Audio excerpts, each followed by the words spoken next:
ज्यावेळेस महाराज भगवान परमात्मा मथुरेला जायला निघाले आणि नेण्याकरता अक्रूर आले आणि अक्रूर आले. ज्यावेळेस महाराज रथ सजवून ज्यावेळेस त्या ठिकाणी आणला, नंदाच्या वाड्यासमोर रथ उभा केला आणि नंदाच्या वाड्यासमोर उभा केल्याबरोबर सगळ्या गोपिकेने विचार करू लागले, अरे कारत शृंगारी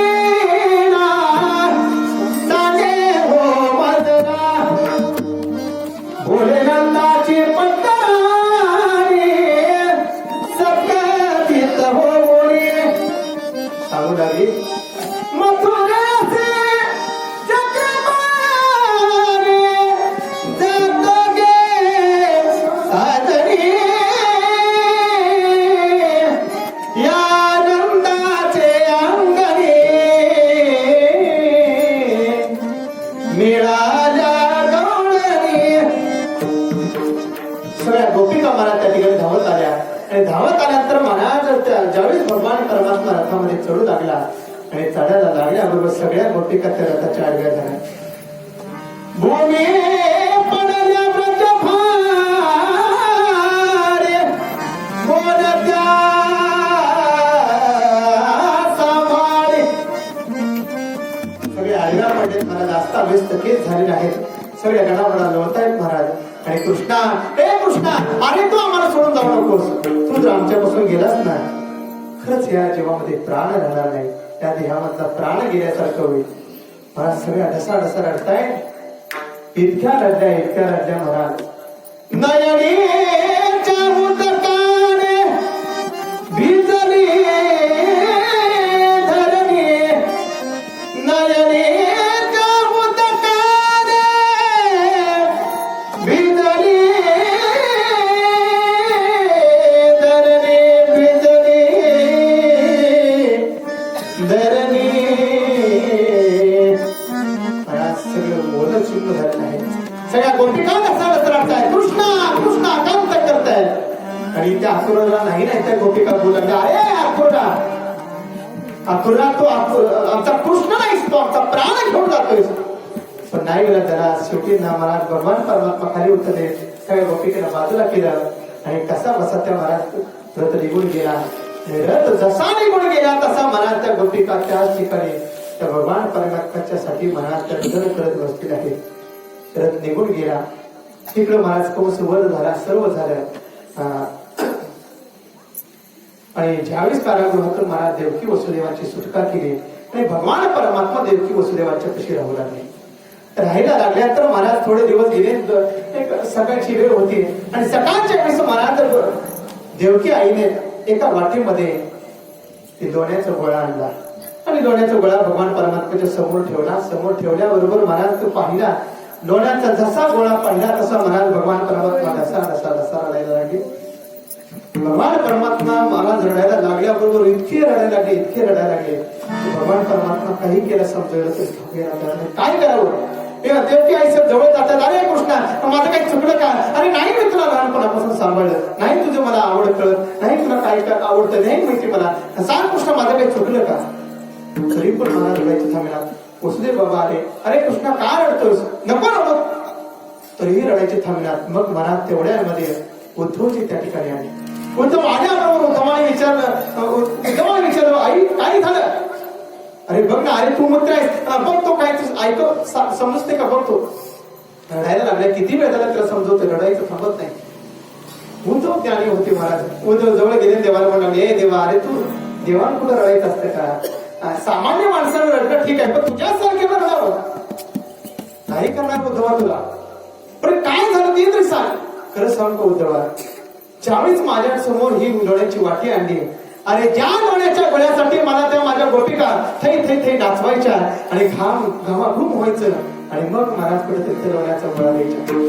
अरे प्रत्येकाच्या घरामध्ये जायचं लोण्याच्या गोळ्यासाठी, ते दह्याचे अंडे सगळे मला ओसळून द्यायचे, खायचं प्यायचं नासूस करायचं. किती त्रास दिला त्यांनी माझ्या गोपिकांसाठी.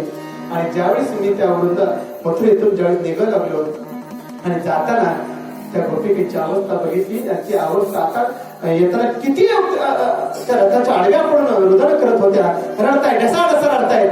तो चेहरा त्या गोपिकेच्या माझ्या डोळ्यासमोर आलाय.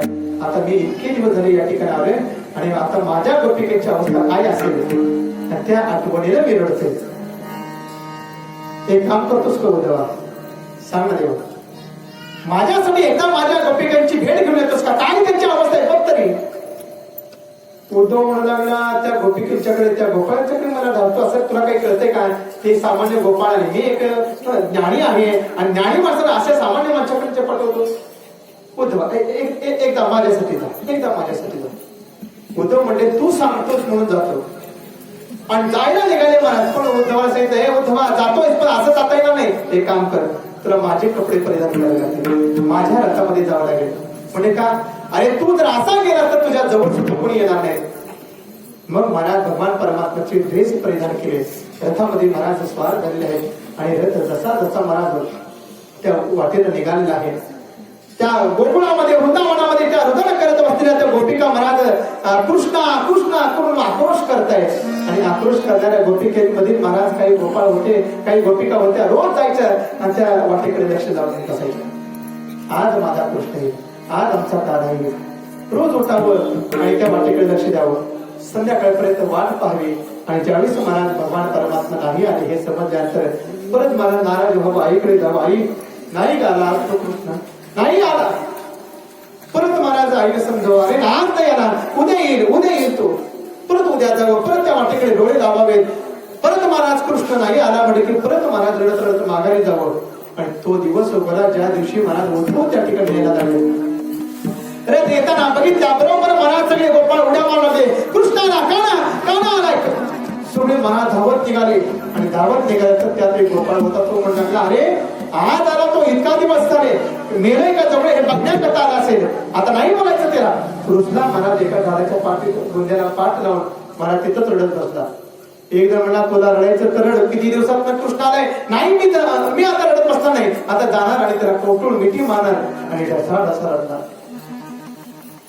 सर्व गोपाळ पळत पळत पुढे गेले. तेवढ्यामध्ये रथ जवळ आला आणि रथ जसा जवळ आल्याबरोबर महाराज त्यांच्या लक्षात आलं, जर माझा कृष्ण असता तर आता तो उडी टाकली असती आणि आमच्या पुढे पळत आला असता. रथ जवळ येतोय तरी सुद्धा अजून रथात तो खाली उतरत नाही, त्यावरती हा कृष्ण नाही, हा कोणीतरी दुसरा असेल. आणि मग मला समजल्याबरोबर त्यांनी पाठ फिरवली आणि माघारी जायला लागले. तेवढ्यामध्ये होतं म्हणजे हात मध्ये, ए गोपाळांनो थांबा, ए गोपिकेनो थांबा. आणि मग मला त्या गोपिका त्या ठिकाणी थांबल्या. उद्धव जवळ गेल्या, त्यांनी विचारला, अरे नंद माडा कुठे मला सांगता का? तुम्ही कोण? मी कृष्णाचा मित्र आहे उद्धव. तुम्हाला पाठवलं का? आम्ही जिवंत आहे का मेलो म्हणून उद्धवाने सांगितलं, हो म्हणे मला पाठवले, मला कृष्णाने पाठवले. पुढे जायचंय, नंदाच्या वाड्यामध्ये जायचंय. एक काम करा, तुम्ही चालत जाणार आहात का रथामध्ये जाणार आहात? म्हणजे मी चालत जाणार. आणि मग महाराज जसं उद्धवानी त्या व्रजभूमीमध्ये जसा पाय टाकला, पाय टाकल्याबरोबर महाराज ती माती आहे. आज सुद्धा वृंदावनामध्ये गेली तर महाराज अशी भक्ती आजही नाचते. आजही त्या ठिकाणी महाराज एखादा साधा सायकलवाला जरी असला तर त्या ठिकाणी महाराज राधे राधे कधी बाजूला बोल म्हणत नाही. जसं माऊलीच्या दिंडीमध्ये सोहळ्यामध्ये आपण माऊली माऊली माऊली म्हणतो, तसं आज 12ही महिने महाराज वृंदावनामध्ये राधे राधे नावाचा जप केला जातो. राधे श्याम राधे श्याम. महाराज आजही भक्ती नाचते. जसा पाय महाराज उद्धवाला त्या वृंदावनाच्या भूमीमध्ये ठेवला आणि पाय ठेवल्या बरोबर महाराज भक्तीचं अंतःकरणामध्ये संचारले.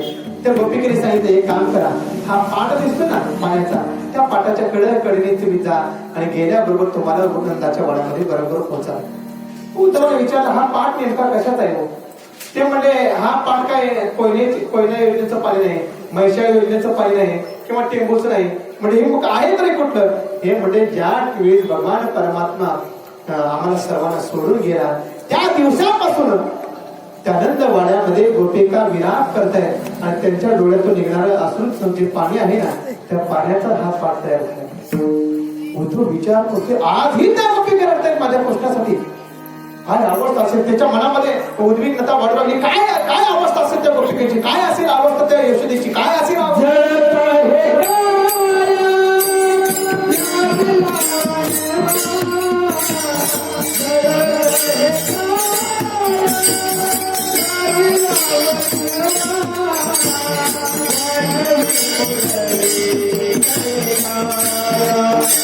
Oh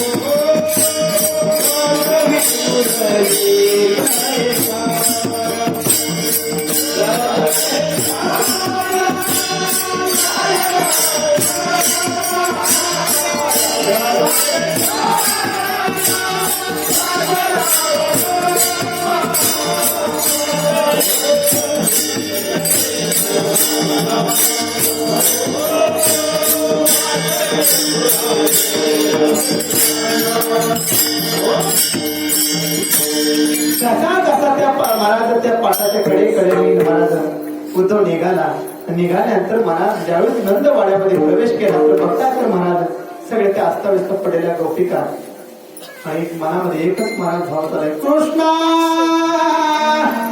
कृष्णा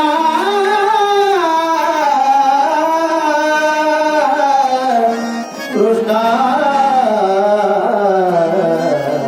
कृष्णा कृष्णा म्हणून विलाप करण्याच्या गोपिका पाहिल्या आणि पाहिल्यानंतर महाराज एका गोपिकेला हळून जागा केलं, विचारला का यशोदा माता कुठे आहे? ती महाराज बोलली नाही, फक्त एका हाताने इशारा केला आणि सांगितलं आतमध्ये जा. आणि जसं महाराज आतमध्ये निघाले आणि निघाल्यानंतर महाराज आतमध्ये गेले तर महाराज यशोदा माता पाण्याची दोरी हातामध्ये घेतली, पाण्याला झुंकार येते. पाण्याला झुंकार देत असताना यशोदा माता पाहिल्याबरोबर महाराज हात मारे, यशोदा माते हा जशी जोरात ऐकल्या बरोबर महाराज यशोदा हळूहळू म्हणजे काय झालं, कृष्ण झोपलाय, उठेल आई खरंच झोपलाय? हो म्हणजे झोपलाय, मला दाखवशील का? दाखवण्याकरता महाराज यशोदा माता उठल्याने महाराज ज्यावेळेस पाण्यामध्ये पाहिलं आणि पाण्यामध्ये ज्यावेळेस कृष्ण दिसला नाही, ठाण अंग खाली टाकलं, सांगितलं खरं सांगू उद्धवा, ज्या दिवसापासून माझा कृष्ण निघून गेलाय पण तेव्हापासून अजूनही माझं मन म्हणत नाही की माझा कृष्ण माझ्यापासून निघून गेलाय. महाराज ती अवस्था यशोदेची पाहिली आणि पाहिल्यानंतर उद्धव बाहेर निघाले. उद्धव विचार करताय ज्या राधेसाठी तो कृष्ण रडतो ती राधेची काय अवस्था असेल. आणि पाहण्याकरता ज्यावेळेस महाराज उद्धव निघाले, बाहेर आले आणि बाहेर आल्यानंतर काही गोपिका महाराज भेटत चालल्या. भेटत जात असताना एक गोपिका महाराज आतमध्ये एक असं सुंदर असं चित्र काढत होते.